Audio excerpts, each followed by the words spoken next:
First thing I'm going to explain is controller, service and repository layer. You have already seen controller layer and you have also seen repository layer. So today we will see how a service layer work in Spring Boot, and why do we use service layer and what annotation we use for service layer. So I would tell you, for service layer we use annotation called @service, that I'm going to explain you.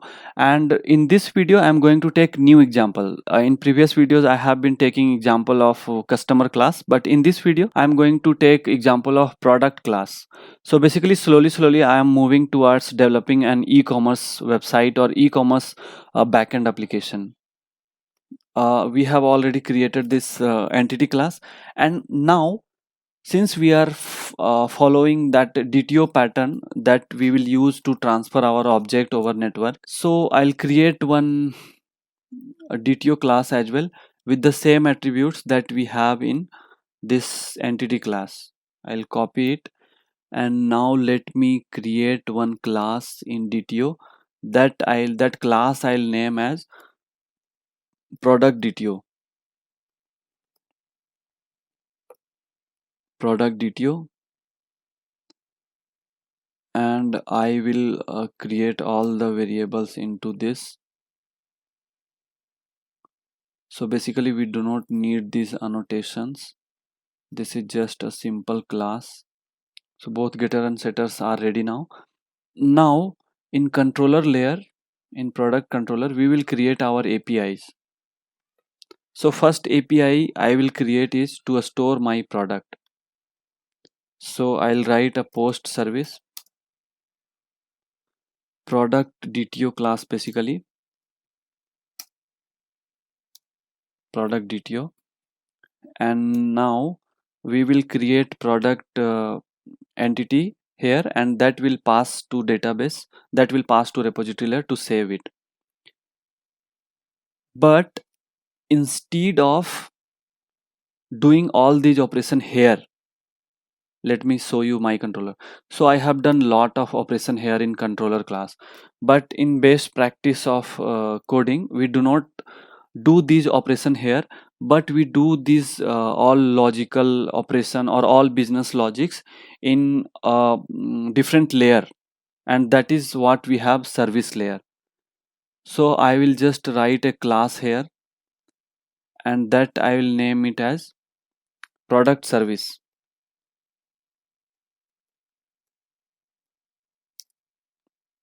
So this product service class is ready, and now here we'll annotate it with service class service. Now you will ask that what is the importance or what is the significance of this service class, service annotation basically. So basically there is not much significance of this service class, service annotation. But if you, instead of writing this service, if you write @component also, @component, that will also work instead of writing this service.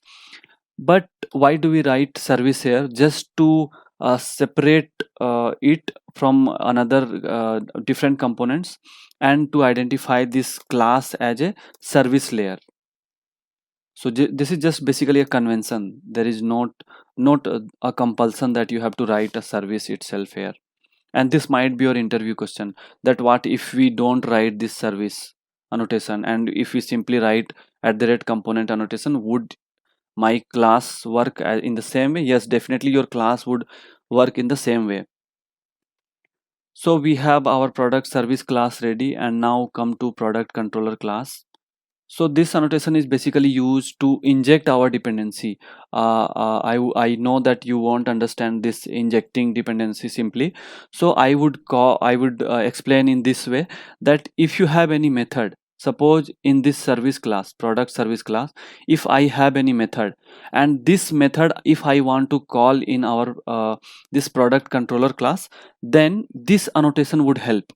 So without making a new object of service class, we can directly call a method from service class to this controller class, and that you are gonna see here. So let me create object for that product service class.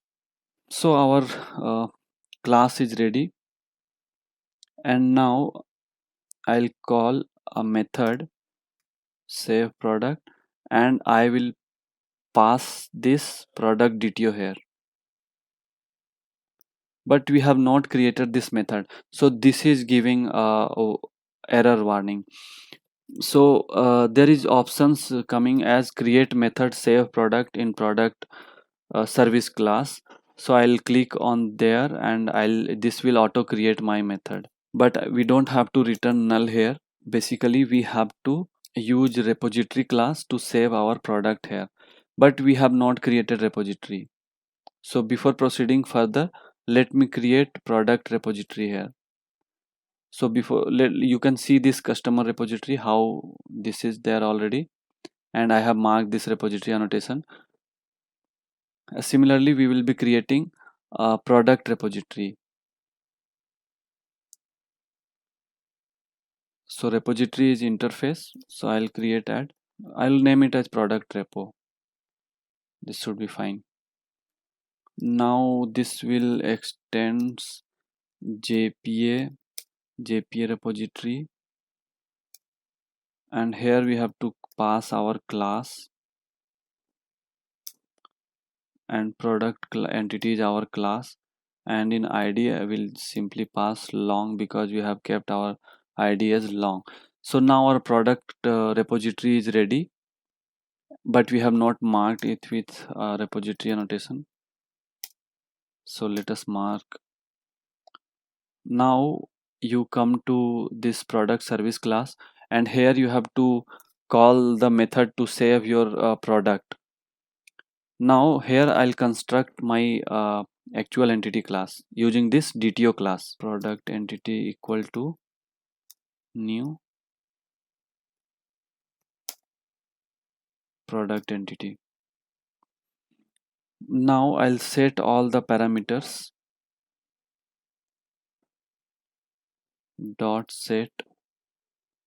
I'll set product name, and I will give sorry, we are already supplying name with help of DTO, so I'll write product DTO dot get name. Again I'll tell that anywhere you have to, if you have to call method from those classes, then we have to auto add that class, and that would create a bean. So our class name is product repository. So let me check where is product repo. Yeah, product repo is there. Product repo, all our object is ready.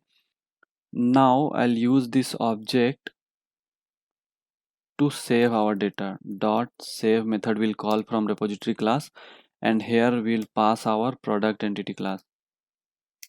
Product entity class. So this is fine, and now we'll check if within product entity we have generated the ID automatically or not. So here I have not generated the ID automatically. So from the customer entity I'll copy this line at the rate generated value to generate ID automatically. So now I think we can call our API.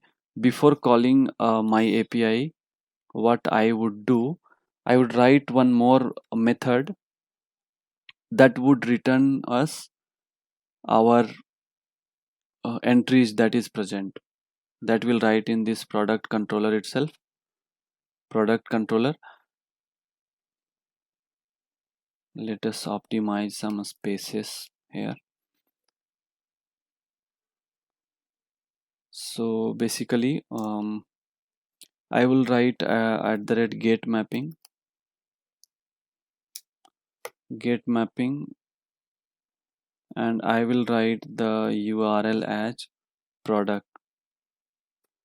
So this will be identified as the same URL would be there, but method would be different to get the product. You can write URL anything. There is certain convention to follow.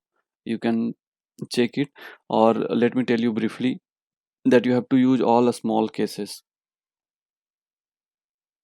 And if you want to separate anything like product ID or something like that, then you have to use this product ID like that.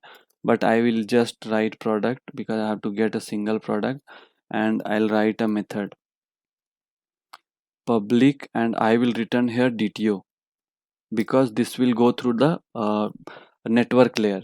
This will go over a network, so I'll not interact with entity classes anymore. Now from now onwards we will be sending data using DTO classes.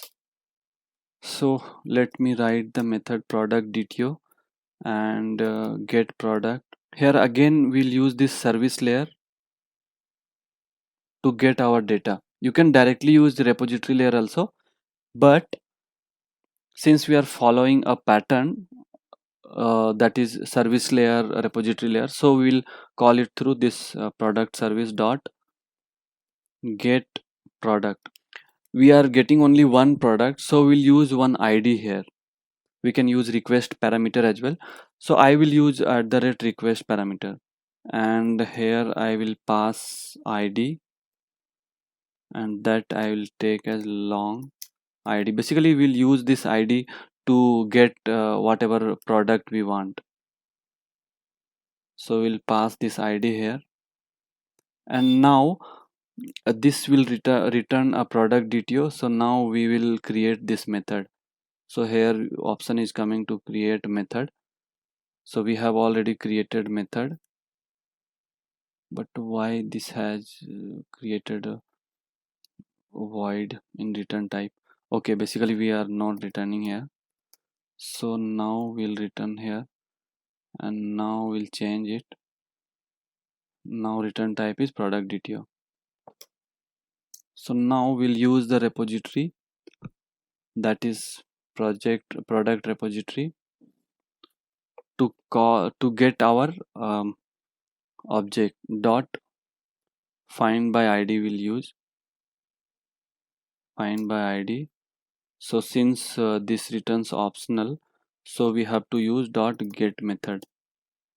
This will return product entity,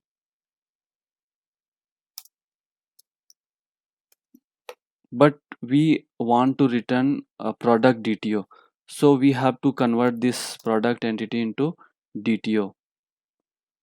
So let us create object there,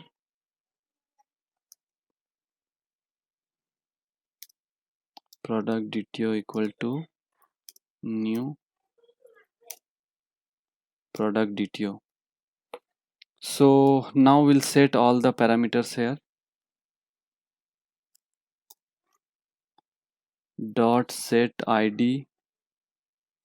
Now we'll use product entity dot get id, and similarly we'll use another fields like get name, product entity dot get product description. This is just we are doing to convert it. There is nothing special we are doing in this code. So that is all, my dear friends, we have to do, and we can directly return this product DTO here. So that is all, my dear friends. Now we'll run our application, and we'll test our API. So let us try running this application. So basically we are getting error that port 90 was already in use. So actually I did not stop previous instance of the application. Now I'll run it again, and this time definitely it should run. So yes, our application is running, and now we'll test our this API, where we'll create a request first, and that I will use this product DTO to just create request. I'll copy this, and let us create a JSON data. So basically we have to remove everything. This is definitely a hectic task that a developer has to go through.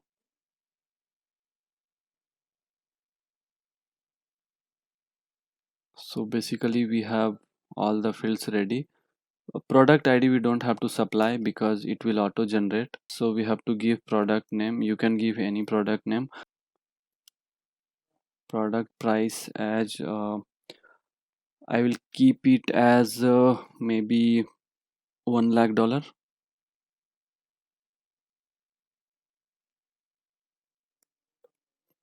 And now I'll try to hit this API. I don't know it will work or not. Let's check it. Click on send button. So if it says 200 means our API call successful. Yes, our API call is definitely successful, and it has returned us the ID as 21, and this is our product that is saved in our database. Now we'll verify it whether this detail has been saved into our database or not. So just I'll rerun it, that this database entry is available. Now I will test get API, and that's all for this video, my dear friends. Just convert it into get, and since we have used id, we have to use this 21 id. Here I had used request parameter, so I'll add id here in key, and in value I'll pass, oh sorry, I'll pass 21, and this should return the same thing whatever we are getting. So yes, this is returning. So for testing you can pass different id here as 22, and this will give you error or some warning. Yes, this is giving error. Okay, so now let's test it for 21.